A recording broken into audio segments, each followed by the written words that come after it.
ng bayan, ibigay ang inyong kailangan, itahilig katotohanan.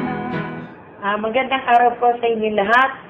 Kayo po ay inaanyayahan na manood ng serbisyo Balita Live Online na pinangungunahan po nila RJ Salgado at La Arnie Barairo. Ako po si Kapitana Sally Dadang de la Cruz ng Barangay Pangsol. Tangkilikin po natin ang mga resort at private pool dito sa aming barangay. Marami pong salamat. God bless po.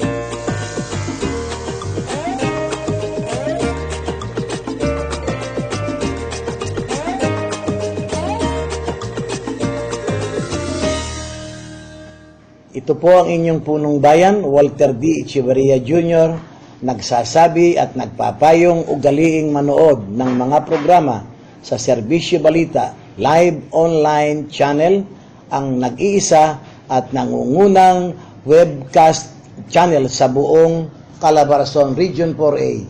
Mabuhay po at isang magandang buhay sa lahat.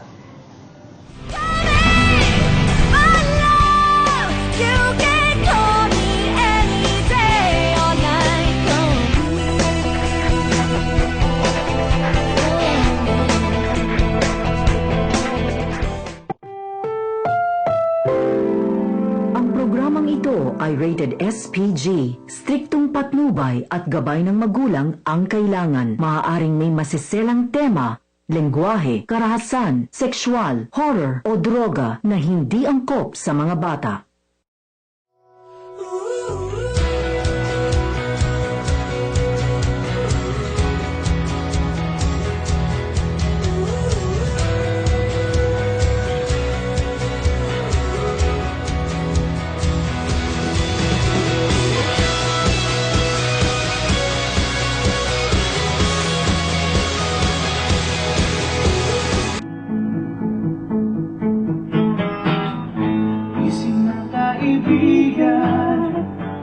Dito na sa serbisyo ng bayan, ibigay ang inyong kailangan, itahilig katotohanan.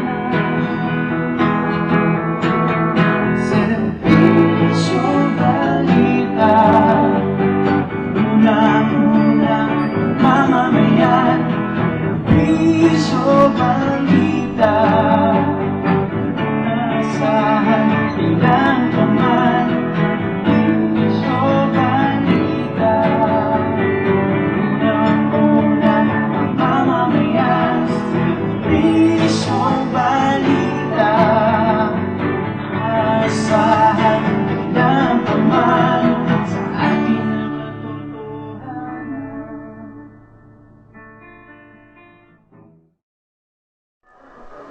Isang magandang buhay world, at ito ang Serbisyo Balita Live Online powered by PLDT My DSL.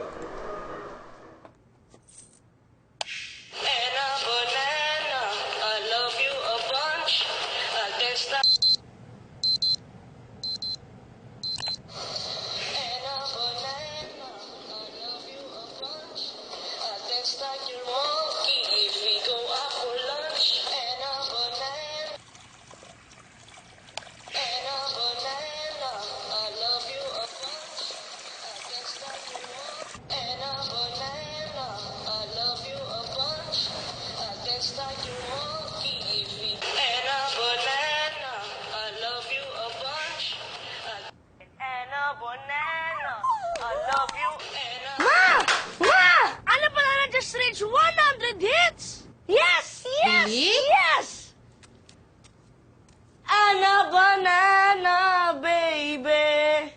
I love you a lot.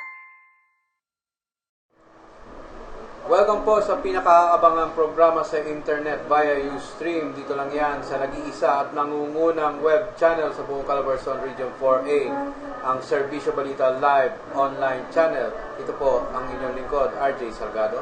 At ito naman po yung lingkod na sila Arnie Delva Barahiro na bumabati po sa inyo na isang mainit na gabi, Pilipinas. At para po sa lahat ng viewers, readers ng Serbisyo Balita, kung meron man kayong mga hinaing, komento, karaingan na panawagan, maaari po kayo mag-text sa 0929-600-3001 at sa Globe 0935-868-9375 at sa aming landline na... At doon sa mga nais na magpalagay ng kanilang mga advertisements at sa mga, ika nga, ang mga kaibigan natin, mga kandidato dyan na nais na mag-live studio guesting dito sa amin, makipag-ugnayan lang sa aming himpilan sa numerong 049-544-4662. At syempre, kapag gusto rin nila magpapunsoy, di ba? At kung ano yung magpahula sa kung tama ba yung tatahakin nilang career o politika, di ba? Kung sila'y ba yung Maaari pa magiging din mag-text or tumawag sa ating landline na yan. At patuloy lang po kayong mag-like sa aming page ng Serbisyo Balita para po sa mga lokal na balita po sa inyong mga lugar. Yan. At siyempre, tayo ngayon ay nasa kalagitnaan na ng linggo ngayon at dun sa mga nais pang makakuha o makabili ng Serbisyo Balita newspaper. Yan, nakakalat na yan sa buong Laguna at Calabarzon. Calabarzon at NCR po. Sa mga newsstands po, malapit po sa mga simbahan. Ayan. At syempre po, maya-maya may mga papasok tayong balita dyan sa labas ng himpilan. Kanina katatapos na magprograma ng pulsuhan. Yan. Diba? At baka nagulat ang ating mga viewers na biglang nagkaroon ng Thursday nightly edition ng pulsuhan. Ay, kaya nga tayo, yan lang ang advantage ng PLDT My DSL. Anytime na nais mag-broadcast ng ating mga broadcasters ay pwede na. Ayan. At siyempre ay meron ayan, dun sa mga nais na manood ng concert ni Miss Regine Velasquez, the Songbirds Sing Asia Songbirds flies high to the south. At syempre, di ba? May bago silang promo ngayon. Bukas magko-concert na. November 28, sa Saturday. Sa Saturday magko-concert ang Fusion ng Black Nine kasama ang paryoka ni Edgar. May promo po sila na just in case na bibili kayo ng ticket ng kay Regine ngayon, bukas, tapos sa susunod na araw, libre na po kayo makakapanood ng concert ng parokya. Ayan. Ayan, for ticket reservation, pwede kayo kumontak sa 049-544-4662. Yan, part of proceeds from the show shall be donated to Unlad Binyang Foundation. At syempre, 10% discount sa lahat ng resident ng Luzon ng Binyang. Ang mga sponsor niyan, syempre, ang Japanese Umineoya, Japanese Restaurant, Binyang Branch, A1 Roll Forming Steel Corporation, One Air Master Enterprise, at syempre, ang Dedikasyon at Aksyon 2016. At syempre, si Miss Dada Reyes, isa rin sa sponsor niya. Yeah. At syempre, ang media partners niya, ang ating big network, ang GMA7. At pagdating naman sa print media, ang ating kapatid dyan, ang Philippine Star. At syempre, ang ating Serbisyo Balita newspaper at Serbisyo Balita Live Online. Sa December 6 na po yan. At bumili na kayo ng ticket at baka maubusan na po kayo. Doon naman sa mga nais na makahabol, yan, ating mga kababayan dyan sa iba't ibang panig ng mundo na uuwi bago mag-December 6, may panahon pa rin at may pagkakataon kayong makabili ng inyong ticket para sa maagang papasko sa inyong mga mahal sa buhay, ay magpa-reserve lang at mag-email sa bjborja@yahoo.com o di kaya tumawag sa aming himpilan sa 049-544-4662. Ayan. Okay, dumako naman tayo sa lalawigan ng Cavite, dyan sa bayan ng Silang. Nakatakas ang 8 bilanggo sa kulungan ng Silang Police Station sa bayan ito matapos lagariin ang pintuan ng kulungan. Agad din namang naibalik ang 6 sa mga ito matapos ang sinasagawang follow-up ng Silang Police habang pinaghahanap pa rin ang dalawa. Ayon sa ulat, madaling araw sinisimulan ng mga ito ang paglagari sa pintuan at nang magkasya na sila, isa-isa nang lumusot tumakas ang mga preso. Kaya't na magsagawa ng counting inspection ng duty jail guard, nalaman ito na sira ang pinto tumakas ng mga suspect. Agad naman nagsagawa ng follow-up operation ng mga otoridad kung saan naabutan pa nila ang di kalayuan at nag-aabang ng mga sasakyan na ilang pang mga suspect. Yeah, kasi tatakas lang naman, hindi pa dinali-dalian. Naabutan tuloy ng mga jail guards. Hindi, buti naman at naagapan ng jail guard. Yun Kung lang. hindi, naku, ay baka sila ang ano dyan. Sila ang tiyak, Oo. lipat ng pwesto. Samantalang isa pang pag-uulat mula dyan sa lalawigan ng Cavite. Bukol ang inabot ng isang dating barangay chairman ng barangay Latoria sa bayan ng Naik ng probinsya ng Cavite matapos na siya ay dakmain ng kapulisan habang nagmamaneho ng motorsiklo.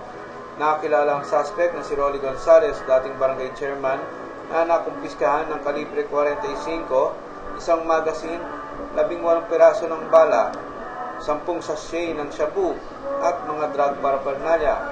Nakakuhanan din ng 3 sachet ng shabu ang bahay ng karelasyon ng suspect na nakilalang si Elma Lim ng Apolonia Subdivision, Barangay Ibayo Silangan ng bayan din ito. Nang haina ng apertiba ng search warrant sa bahay ni Lim. Ayan. Dating kapitan pamantin, involved sa droga. Ay siya, hindi na yung makakabalik sa ano, no? Malamang.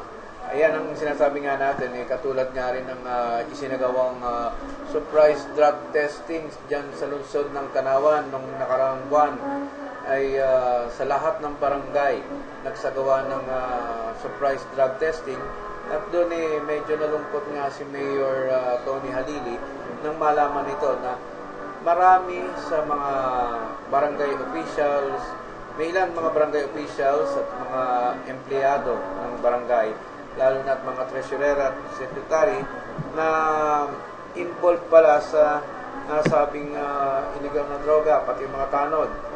Kaya siguro medyo nahihirapan na sugpuin ang nasabing problema sa droga dahil pala involved ang ilang mga barangay Public officials. servants. Ayan. Ayan. Kaya medyo payong kaibigan, iwas-iwasan na.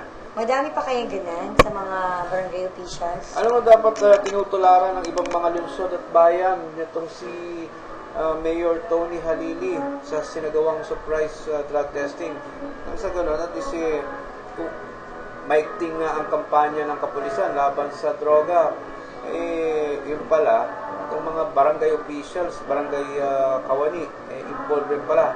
Paano makakatulong itong mga to para mahuli ang mga involved sa sinasabing pinagbabawal na gamot? Hindi naman ano yan, political motivated, di ba? Hindi ito politically motivated kasi anong mapapala naman ni Mayor Tony Halili kung hindi siyempre ang kanyang magiging mapapala dyan malinis ang kanyang lungsod ng mga dyan sa mga tiwaling na opisyalis na at kawani na involved sa pinagbabawal na droga. Okay, pagkatapos naman ng ex-chairman na na-involved sa droga, dumako naman tayo sa Batangas kung saan may malagim na trahedya ang nangyari sa isang konsehal ng bayan doon, sa Ibaan, Batangas. Isang konsehal sa bayan nito ang natuluyan sa aksidente. Ayan, ayon sa investigasyon ng mga pulisan dito, dadalhin sana sa ospital ng biktimang si Konsehal Israel Blanco matapos itong atakihin sa puso kahapon ng madaling araw nung sumalpok sa isang konkretong pader ang minamana yung motor ng kanyang anak. Naisugod naman ng mga responding pulis ang mag-ama, ngunit natuluyan ng mamatay ang konsehal. Samantalang ang kanyang anak na si Benido naman ay nakaligtas. Ayan, grabe. Ayan. Hindi man na-involved sa droga, inatake naman. Ayan, siguro medyo nagpanik ang anak at syempre Ayan. Nagpanik talaga yung anak kasi bilang yung sinakay sa motor, walang ibang masakyan eh. Di ba? Okay. Siguro walang sasakyan to nung time na yun. Sa motor na rin na isakay. Sa kabiglaan ng anak, siguro nagpanik talaga, umano yung preno ng motor. Siguro. Nataranta. Nataranta. Sobrang bilis. Diba? Condolences na lang sa nauli ng pamilya ni Konsihal Israel Blanco. Ayan. Madako naman tayo sa bago tayo dumako sa iba pang mga kaganapan sa ating kapaligiran, ay dumako muna tayo sa ating himpilan para sa ilang mahalagang paalala mula sa ating mga sponsors. Magbabalik ang Serbisyo Balita Live Online. Serbisyo Balita, asahan ng pamalo sa ating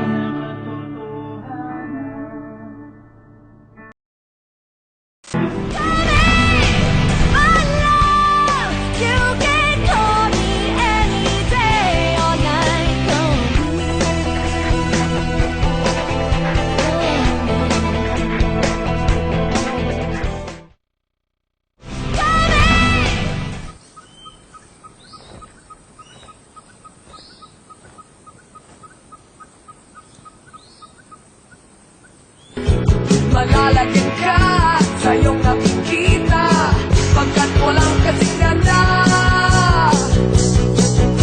Nagulat nang ito ay marating ko para bang ako'y nagtamo.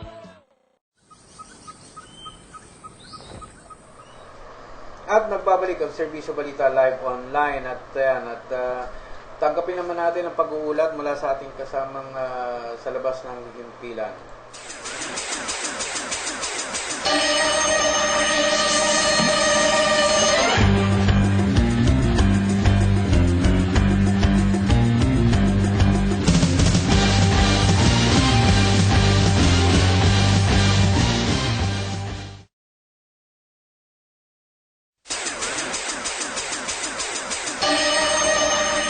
At tanggapin naman natin ang pag-uulat mula sa NCR. So kasama natin si Dryan Zamora. Dryan, magandang gabi.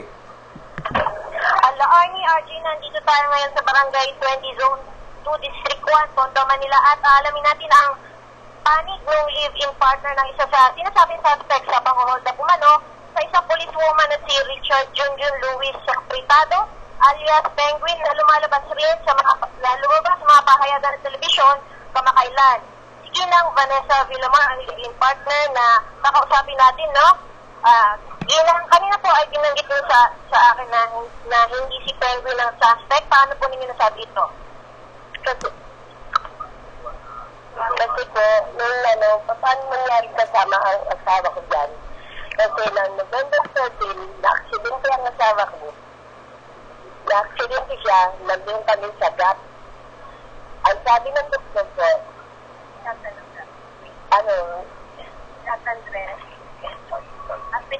GAT Andres Hospital. At ang sabi ko ng doktor, delikado po ang lagay ng asawa ko. Ano po naging delikado? Black po, may ano po ang ano niya, black po. Ano ba version po na aksidente ang asawa ninyo? Opo. Opo. So, ano po yung sumunod na pangyayari? Sabi ng doktor, keep diabetes. Ngayon, pinilit pa rin ng tatay ko na itahi. Sabi, hindi ko sana tatahi ko, kundi gusto niya, lilipat ka ng hospital. Ito na tayo ng dugo, ito na tayo yun na muna namin. Sabi niya, delikado to. Ang bungo ng asawa mo ay may tama. Yun po ang sabi.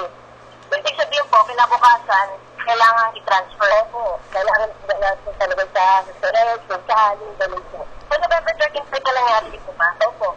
So, nung kinabukasan po, ano po nangyari? Yung November 14. Yung November 14,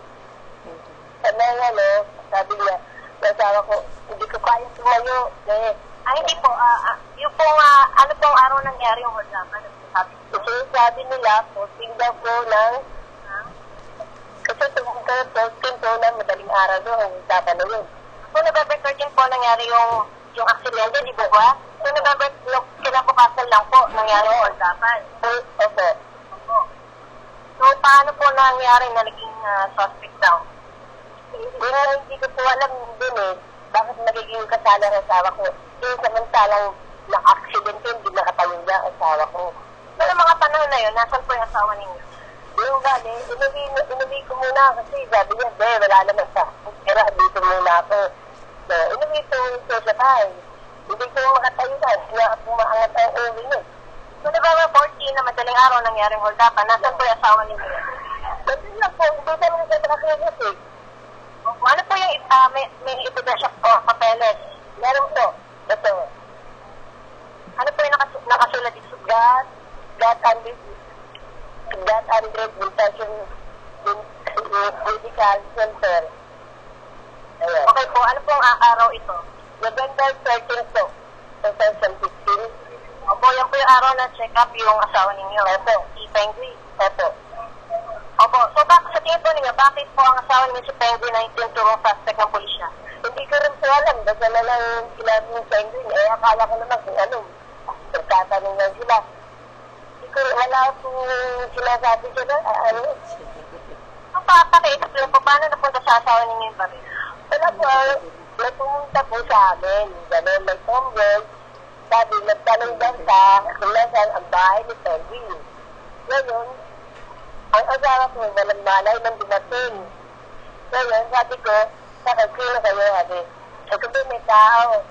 Sabi niya, kasama ko dati lang sa matagal na yun, sa tarak daw. Hindi lang. Ano po yun, Pero ng mga bata na yun, kasi pinakulong siya ng mama na dahil matigas ang tingin. Yun lang. Ano po nangyari? Yun, natulog ang asawa ko dahil hindi po talaga makakilos eh. So, ganun lang po. Ay, natulog, wala. Didirit ko. Itong dalawang bata na Sino po itong dalawang bata ninyo? hindi ko rin kilala. Mga bata na yun, hindi ko rin kilala ang pangalan niya. Basta yung tombo na, sinamahan siya kung nasa ang bahay ni Penguin. Bakit po hinahanap niyo? Ilan daw kilala nila. Doon sa yun. Ano pong dahilan? Ano pong dahilan? Dahil po sa baril doon. Ano pong gagawin sa baril? Ibuntan mo po yung baril. Opo. So, nabenta po sa asawa ninyo yung baril? Hindi nga nakita ng asawa ko yung baril na yun eh. Ako nakita ko tapos yung iba kong kasama, gano'n. Pero asawa ko hindi nakita yung baril dahil wala nga po malay yan. Paano nangyari yun? Ibig sabihin po, hindi po nabenta yung baril. Hindi po, kasi sabi nila, delikado daw. Sinabi ko sa mga bata, ang baril na yun. Ngayon, may ibang kumuha, Sino po yung kumuha? yung Radin. Okay po? Tapos, sabi niya, akin na, ako aalok. Siya po, umalok. Hindi ang asawa ko, wala si Penguin sa panahon na yun. So, sino po nakabili yung baril? Yung Adin, Opo. So, kanino po nakuha ng pulisya yung baril? ano po yun, kasi sabi, yung Adin, sabi sa Darius daw po, hindi ko kilala yung pangalan lang binabanggit nila. Opo. Pero nahuli po yung asawa ninyo na may baril daw. Ay, hindi totoo yan. Alam ng bumiblik yan. Malinis na walang baril-baril yan. Walang alam na asawa ko yan. Ano po ninyo nasabi? Dahil nang isang na yun na tulog ka asawa ko, hindi niya nakita yung baril na yan na sinasabi. Ang sabi ng gawa sa kanya, alikaw, kakausapin ka lang. Ganun lang naman ginawa nila. Hindi sinasama ko. Pero sabi ko, wala naman. Kakausapin ka lang naman talaga. Sige, sumama ka. Sinasama ko naman daw sa asawa ko. Ganun lang. So, sino po, bukod po sa asawa ninyo, sino po yung mga nahuling suspect? Wala. Asawa ko lang ang kinuha nila. Naman ang alam. Hindi ko po alam kung paano nangyari na pero asawa ko lang nabidiin na wala namang kaalam-alam. Hindi nga nakita ang baril na yan. So, ibig nito sabihin, walang nakuha ang baril sa asawa niya. Wala po talaga. Ang tinatanong ko sa kanila, paano mangyayaring ganun? Hindi naman naalis ang asawa ko. Saka isa pa, nakaratay ang asawa ko. Kasi may papel ako na nakaratay kung anong delikado sa tingin ng asawa ko. Kaya po yung evidence. Opo, yun lang. Ang tanong sa paano nangyari ganun. Hindi lang po lang ang asawa ko lang ganun na lang. Opo. So, ano po ang susunod yung plano? Ha? Sasapa po ba kayo na reklamo? Ang hinihiling ko lang po sa kanila, ilabas nyo lang sa dahil walang kalam-alam. Yung mga taong may alam na sa laya, yung nagbuhain nyo. Saan po ulit naka-detain yung asawa ni Nauna po? MPD Station 1. Opo. Pero yung, Sinong hepe po doon? hindi ko sa kilala, wala akong kilala doon. Basta pinuntahan ko lang po ang asawa ko, hindi ko nakita sa harapan, doon sa likod ko nakita. Oh. So ano po mensahe ninyo sa hepe ng Station 1? Sana po, ako naman po, total, nandyan ang asawa ko, ba't ko naman sasakal? Pero pa sana ang asawa ko na wala naman kaalam-alam. Yan panawagan ko naman sa inyo. May evidence na ako na walang ginawang asawa ko nandyan yun sa malandri ko sa asawa ko. Marami magpapatunay yan na walang kasalanan ng asawa ko. May mga testigo po kayo? Meron po. Ilan po? Ha? Marami po. Kailangan ko tumustigo na marami pang testigo sa akin. Sila asawa ko, hindi nakakayo sa panahon na yun. Marami pong testigo sa amin. Yun po. Sana po, ito yung ginawa ko. Yung saktan ng walang kasalanan. Ba't nyo naman ginagano ng asawa ko? Dahil walang katotohanan pinararapan nyo. Alam nyo sa sarili nyo. At kayo po, ulit-ulit, kayo ang hinuldak. Yung mukha ba ng asawa ko nandiyan, nakita nyo ba? Alam mo lang kung sino ang nag-usarap mo. Dahil hindi mo malabas ang asawa ko na yan. Sa tingin po ninyo bakit yung po ang tinuturong suspect?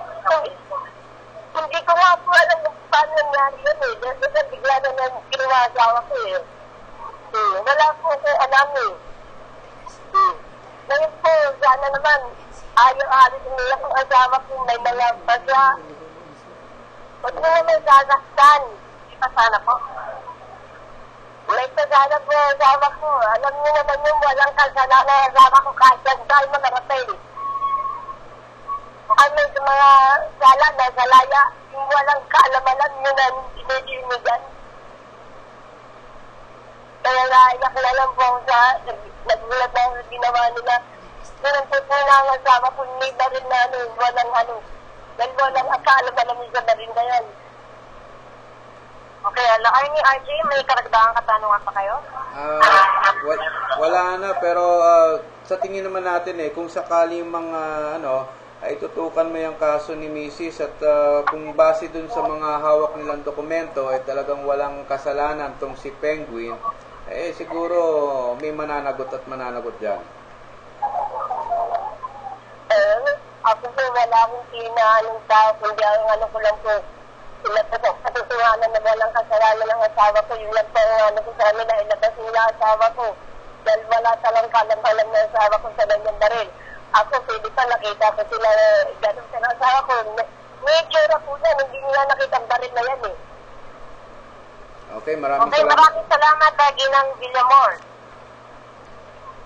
Yes, Ryan. Maraming salamat po kay Leonid GR at Darwin at sa lahat ng bumubuo ng servisyo, balita, live, offline, na may patuloy kayo nag-servisyo sa bayan na to. Maraming salamat po. Pahabol lang, Miss Ryan. Ano yun, Arnie? Pahabol lang, Miss Ryan. Hindi mo ba na-interview si Hepe o si Kapitan dyan sa barangay na yan? Si Kap, umuwi na siya ngayon. So, kanina sana na-interview ko siya, pero umuwi na siya. Si Hepe po, yung si Colonel Solano ba yun? Si Hepe hindi ko pa nakakausap, no? Yan ang susunod nating assignment. So, tama-tama at magkaroon ng follow-up report kung ano masasabi ni Hepe tungkol dyan sa nangyaring yan. Okay, ito si Brian. Ayan, Ayan. naputol. Ayan Naputol. si Miss Ryan Zamora. Nag-uulat. Mula sa Tondo, Manila, dyan sa MPD Station 1. At yung kasong yan, hindi na lalayo yan sa naalala kong kaso ng ating kasamahang broadcaster. Dito yan sa Laguna, ngayon, sa reporter natin. ito naman siguro, yung suspect na si Penguin, ewan ko kung kalaban ni Batman yan, pero yung Hepe, mukhang parang parehong-pareho. Farmer din yata, nagtanim naman, baril. Base dun sa dokumento na hawak ng kanyang asawa sa may medico legal na naka-confine o nagpatingin sa doktor ng mga oras na yon ng kanyang mister. So, paano nangyari yon? At naging involved itong si Penguin sa pagnanakaw. Eh, siguro tanong natin kay Batman at baka masagot ni Joker. At si Kapitan parang iwas pusoy. Di Oo ba? nga, hindi nakapaghintay ng ma-interview. Pero mas maganda niyan kung tututukan ni Dryan ng kasong yan. Lalo pag napatunayan na medyo graduate ng agriculture, itong si Hepe, tiyak, may kalalagyan yan. Dahil yung pagtatanim, talaga namang hindi gawain biro yan. Hindi madaling gawain talaga magtanim. Ulitin natin, ang suspect ay na alias Penguin ay si Richard Junjun Luis Soportido. Yan. Sopritido, alias Penguin yan. At syempre, ang hepe ay MPD Station 1 Commander Superintendent Ulsano. At ang kapitan naman dyan ay si Kapitan Arnel Bong Parse. Ay mukhang marami kayong eksplanasyon na gagawin, lalo kapag ganyan tinutukan ni Dryan Zamora ang kasong yan. At tayo dito sa Serbisyo Balita, siyempre dito tayo ay para sa katotohanan lamang.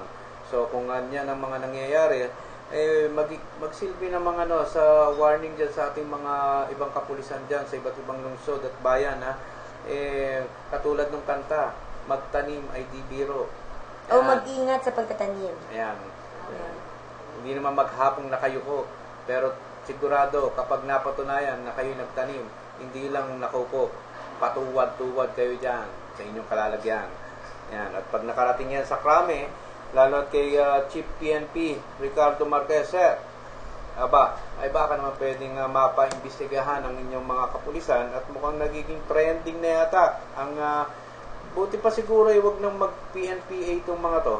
Mas maganda, pumasok kayo sa UPLB at kumuha kayo ng kursong agriculture. Oo, kukunti na yung mga agriculturists natin ngayon. Dumami nga hindi nga kumuha ng kursong agriculture, napakahihilig magtatanim.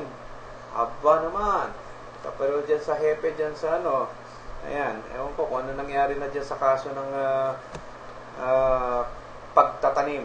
Pero balita ko nag-dismiss na. Actually, na-dismiss yung kaso, ikinaso niya sa kasama natin. So, ibig sabihin, ikaw pala ang puro hearsay. Ayan. Mabuti pa tong si Police Chief Inspector Owen Banaag at saka si Police Superintendent Desiderio. Tsaka si Sir Don Piderio ng Kalayaan. Yan, mga graduate ng maayos siya. PNPA yata. Kaya hindi sila kumuha ng kursong agriculture. Hindi sila marunong magtanim. Kaya kapag nag-serve sila ng SW, tiyak, sapol ang suspect.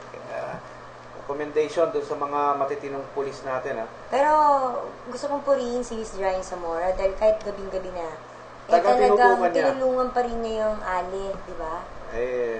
Yan uwi pa yan Laguna, nandiyan yan sa sa Manila. Yan ang mga Serbisyo Balita News and Public Affairs team members.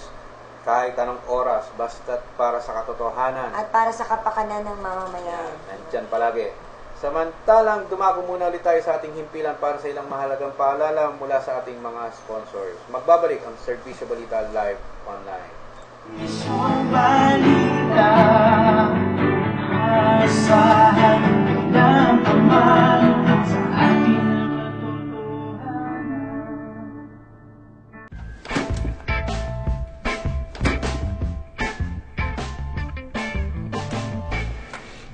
PC does what? PC does amazingly thin designs. PC does what no PC has done before. Does yours? Bring home the classics. Get a Coca-Cola glass when you add 29 pesos to any meal. Collect all 6. Only at McDonald's.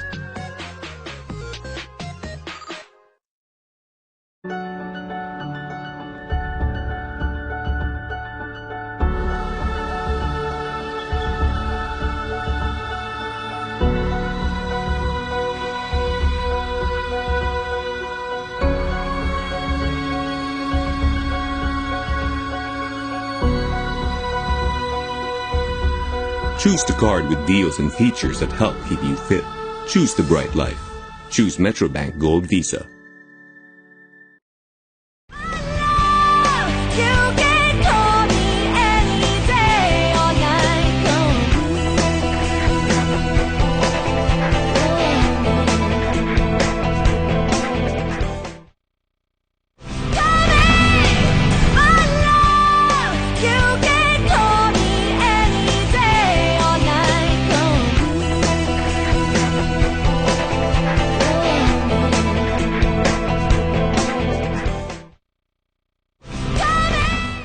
At nagbabalik ang Serbisyo Balita live online. Ayan, at talaga ang ika nga, hanga talaga ako dito kay Miss Brian Zamora. Ayan, syempre dumako ulit tayo sa sa balita. Naalala mo yung nag-cover tayo sa Batangas Forum na sinama tayo ni Vice Mayor Arbenio Silva. Ayun, yung update sa West Philippine Sea. Diba? Masyadong malalalim yun ng mga nandun. Andun si dating Mayor Lirio, Vice Mayor yan, si Vice Mayor Baradas, at isa pang Vice Mayor na interview din natin doon ng Santo Tomas, Batangas. At syempre si Vice Mayor Armenio Silva, di ba nandun din? Dumating din si Mayor Tony Alili. Yun yung regarding sa pag-donate daw, sabi ni AFP, may dadating daw silang donation na jet. So, akala natin drawing lang yan, pero ito na. Ito na yung nila na yung jet. Yung 2 fighter jet daw darating na bukas, Biyernes. Darating na po bukas ang dalawa sa 12FA-50 fighters jet na binili ng pamahalaan sa South Korea. Ayon kay Philippine Air Force spokesman Colonel Enrico Canaya, inaasahang lalapag ang 2 fighter jet sa Club Airfield sa Pampanga mula sa Socor na kauna-unahang pag-touchdown na nasabing fighter jet sa Philippine soil. Sinabi ni Canaya na mismong si Defense Secretary Bolter Gasmin ang nag-welcome sa pagdating ng 2 fighter jets na mismong mga pilotong Korean pa ang magpapalipad patungo sa bansa. Bago ang formal na turnovers ng Philippine Air Force, magkakaroon pa ng acceptance flight at daraan pa ito sa mga proseso. Inaasahan na hanggang 2017 aabutin ang pag-deliver ng 10 ang ibang jets sa bansa. Ano masasabi mo sa 2 jet kumpara sa mga gamit ng mga China? Kala ko China-made na tora-tora.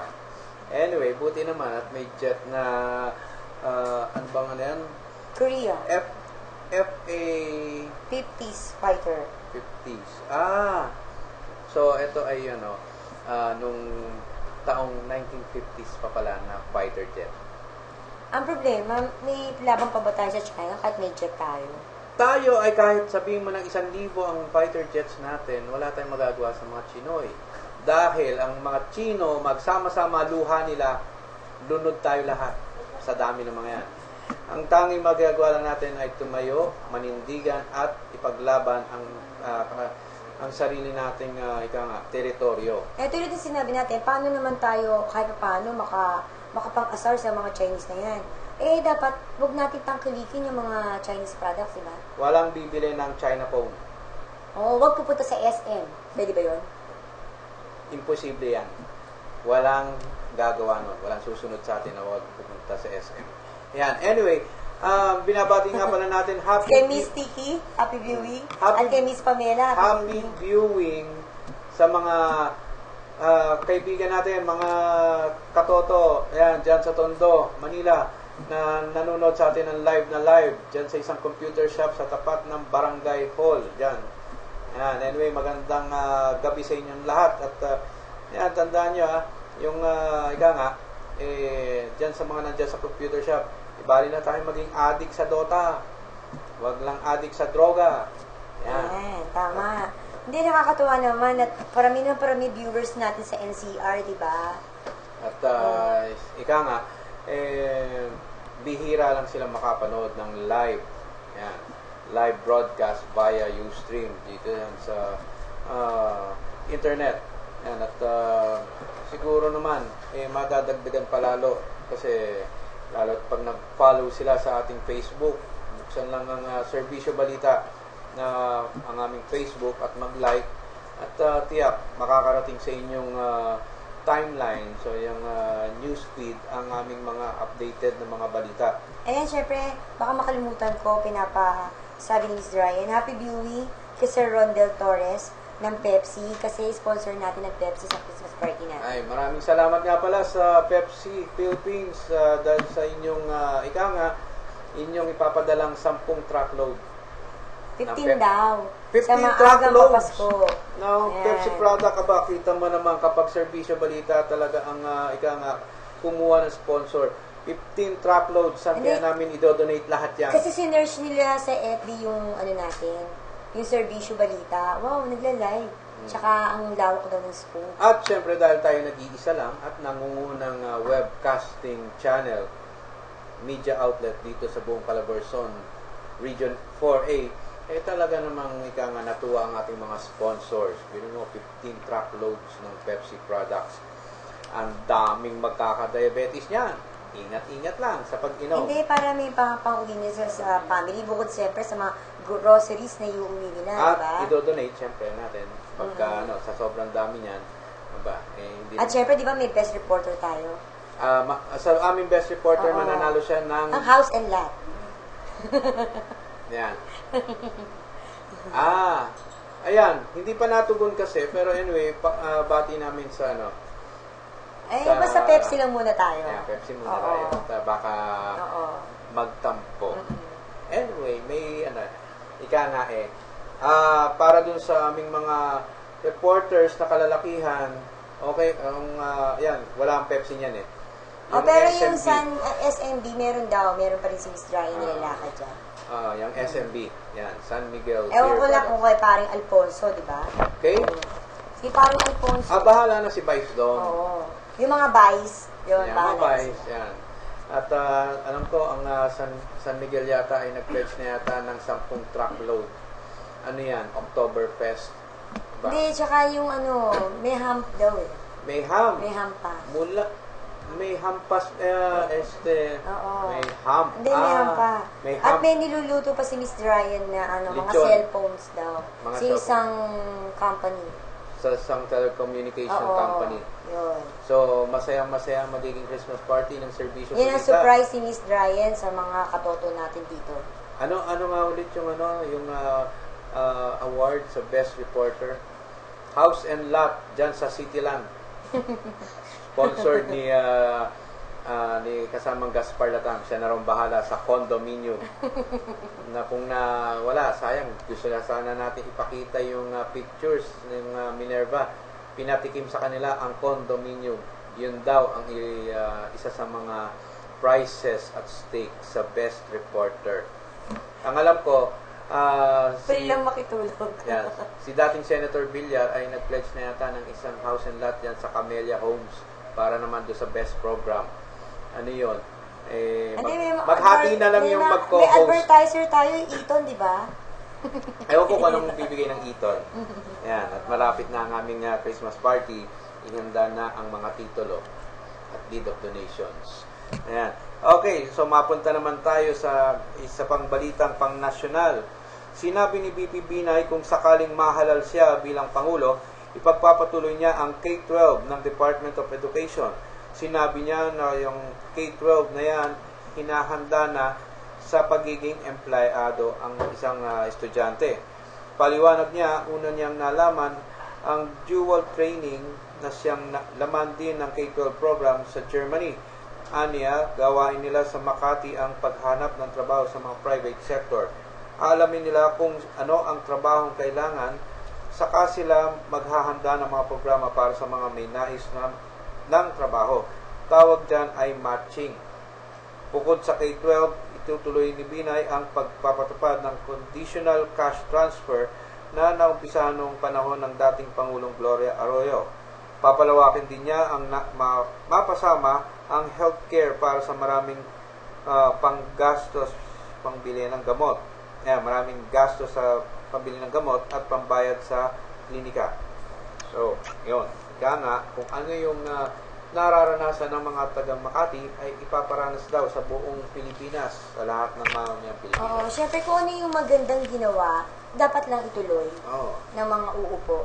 Dapat lang. At syempre, yung mga, kung ano man, ang mga bali-balita at chismisan at negative, yan ay politically motivated, ano na lang, patunayan na lang kung talaga may Hindi, sala. tao pa rin ang magdi-decide dyan eh. Tao Sila pa rin. pa rin yung nakakaramdam, sila pa rin yung nakakaranas, di ba? Kung naranasan nga sa Makati, magandang buhay pa rin doon. Kahit pa sabihin may mga issue-issue dyan, di ba? At Tao na magdi-decide kung sino ba talaga karapat-dapat. bilang patunay sa ating mga viewers, pwede kayong bilang buhay na patotoo, pwede kayong magpunta sa sa bayan ng Kalawan. Diyan ay nandyan yung mga taga Makati. Oo, binibisita pa rin ng Mayor binibisita pa rin. Junjun yan, diba? At isa pa, kahit anong pilit daw ni Mayor Berry sa mga to na magparehistro na para ayaw. dagdag boto sa kanyang pagtakbo muli, ayaw nilang magparehistro. Ang sabi nila, sa Makati pa rin sila boboto kahit malayo sila. Ayan.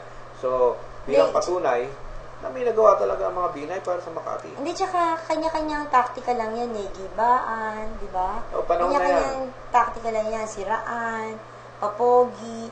Pero syempre, si Vice President Binay, nagawa niya na lahat yung mga ipinapangako pa lang nitong mga politikong to. Di ba? Kaya naman ika nga, hindi natin alam kung dala ng inggit o talagang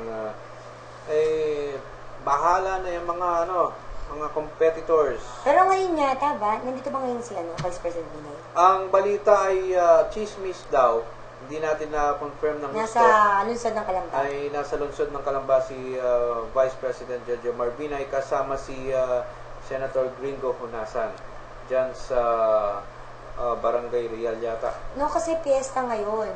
Kay magiging councilor, ABC President dati, si Torne Lahara, piyesta bukas. Sa Okay. Milagrosa. Ayun. Akala ko medyo nahuling pagbisita sa birthday ni Konsehal Moises Morales. Pwede din. Pasensya na po. Magkikita-kita sila doon. Pasensya na na po, po hindi si kami nagpunta Moises kahapon. Morales and Kapitan J.R. Morales, hindi po kami nakarating kahapon. Medyo hectic ang Ayan, tapos schedule. happy fiesta sa Barangay Milagrosa. Siguro naman nandyan nga si Vice President Jojo Marbinay. Mukhang happy kayo dyan. Ayan. At speaking of pagiging happy, eto good news. Hindi sana papogi lang to. Good news sa lahat ng kapulisan. Nag-umpisa ng magpalakpakan yung mga yan. Inilabas na ng Philippine National Police ang pamimigay sa ikalawang baksak ng 13-month pay para sa 150,000 mga pulis sa pamamagitan ng ATM accounts. Sino kaya ang may hawak ng ATM ni police? Ito ay matapos maglabas ang Department of Budget Management ng 2.027 billion para sa mga kapulisan ayon kay PNP Chief Director General Ricardo Marquez. Ang nasabing halaga ay 50% lamang ng kanilang 13-month pay at iba pang cash benefit na nakasaad sa batas. Ayon sa PNP Chief, ipinamahagi ang unang porsyento sa mga pulis noong Mayo taong kasalukuyan. Agad na nilinaw ni Marquez na hindi lahat ng tauhan ng PNP ay magkakaroon ng bonus. Mukhang marami ring sumimangot matapos na. Ito ay bilang disciplinary policy sa pag-release ng 13-month pay sa PNP personnel na may mga pending na administrative at criminal case. Ayan, nako, hindi kaya nakasama yung isang hepeng na kilala ko. Wala siyang 13-month pay. Lagot siya kay Mrs. Nakap. Ayan, ang tanong mo kanina, si Mrs. Nakap ba? Oh. Sino may hawak ng ATM? Siyempre, ang legal.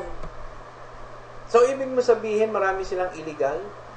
Yun doon na mga intelihensya. Sa illegal. Okay. De, joke lang po yan, mga sir, mga ma'am. Pero, sabi mo kanina, yung may kaso na Mrs. niya si Cap, mukhang malakas yan, mukhang lilipat na din sa Santa Rosa eh. Yon? Oo. Wag na muna. Kasi, magiging bias. Bias kasi asawa niya, Kap.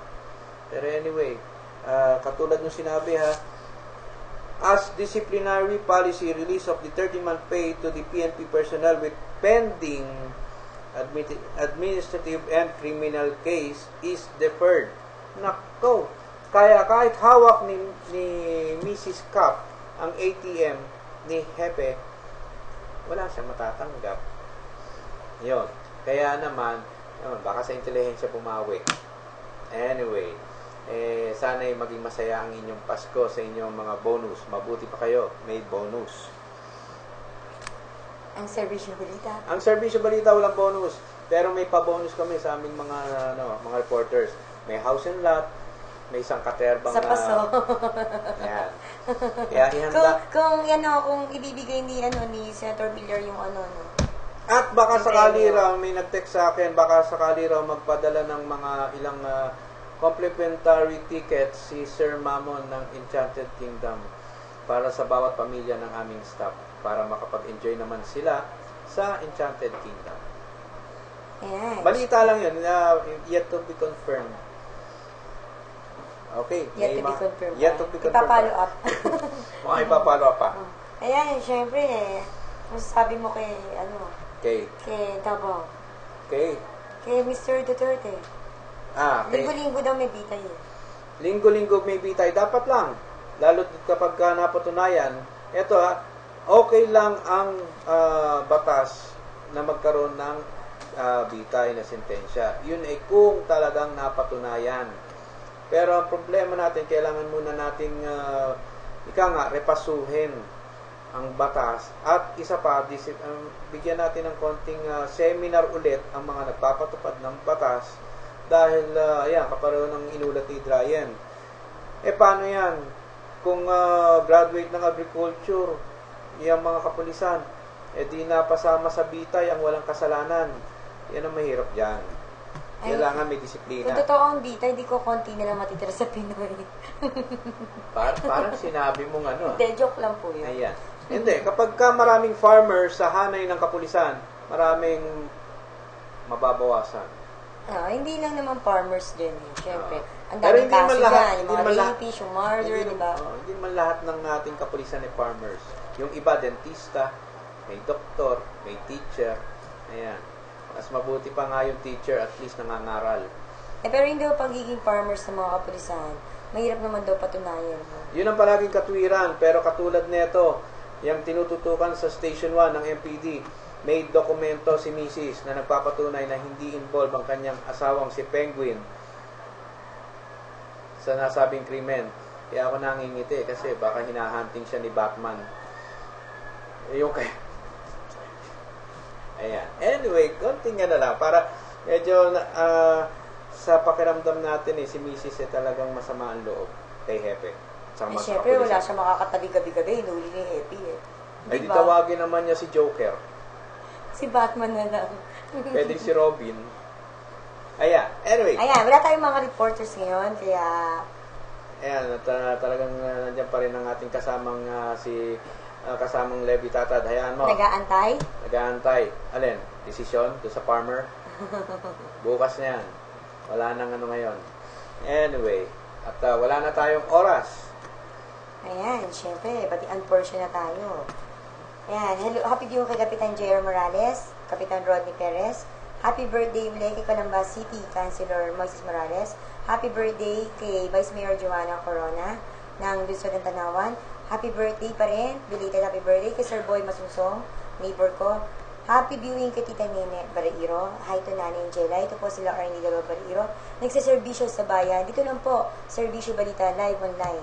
Hanggang sa muli, see you tomorrow. Ayan. At syempre, nais ko lang munang batiin, nagtatampo na dahil hindi ko raw inilalagay at hindi ko raw binabati sa aming pahayagan Servisyo Balita newspaper. Ang tropang crossing dyan, kay Boss Bong at kay Boss Jojo. Ayan, binati ko na kayo. Pasensya na kayo kung hindi ko kayo nilalagay sa dyaryo. Ayan. Ayan nyo. Baka one of these days, mailagay ko na kayo sa dyaryo. Ayan. At panawagan ulit sa mga kapulisan dyan. Bago naman kayo makinig dun sa mga nagpapanggap na media, sana naman, medyo estimate nyo muna yung mga legal at mga talagang authentic na mga media practitioners dyan sa mga hinahain nilang mga sumbong. At pahabol na rin, mukhang talamak pa rin ang talamak pa rin yung pasugala ni Aling Tessie dyan sa lalawigan ng Batangas. Yan, kasama na rin dyan si Mary dito, namamayagpag sa Laguna. Yan, Yan, mula dito sa Serbisyo Balita, ang panawagan. Baka naman pwede mga Sir Chief. Baka pwede naman. Pwede yung peryahan, wag lang ang pergalan. Yan, paki-estima na lang. Yan mga yan. Lalo na yan si Aling Mary. Mukhang may tinayo na naman peryahan dito sa may lungsod ng Kabuyaw. At ang, ayan, yung anak ni, happy birthday nga pala sa anak ni, ng kumari ko, si Star. Ayan, happy birthday. Sayang, hindi kami nakapunta. Mukhang hindi rin nakadating yung spaghetti. Siguro nagkasalise o naligaw. Anyway, sa susunod na birthday, baka nandyan kaming lahat maghanda ng bande-bandehadong spaghetti. Ayan, at ayan, sa Tondo nga pala, yung ating mga viewers nga pala ulit, maraming salamat sa inyong pagtangkilik at pagsama sa aming programa. Sana samahan nyo kami gabi-gabi sa aming programang Serbisyo Balita, live, online. At tangkilikin nyo every Saturday sa mga programa ng ating mga kasama. Si Adan Gabato at Ryan Zamora sa programa lang Lagot Ka. Sa ating kasama at matapang na si Levi Tatad sa kanyang pulsuhan. Si Rico Junio, ang katandem ay si Gaspar Latam sa kanyang manibela ng masa, si Mr. Boss Ed Tan sa kanyang bistay, ang pinaka-sexy, ubod ng sexing mga host ng programang Short Time, yan, si Neri at si Loida, abangan yan. Siyempre, kasama rin yan sa Musika Live, yan, baka makapag-umpisa na ang Minerva Band. At siyempre si Ate Beth Sarinas na nami-miss na ng kanyang viewers sa Expose. Yan, inulit nga pala, special mention dito si Ryan Zamora at Adan Gabato.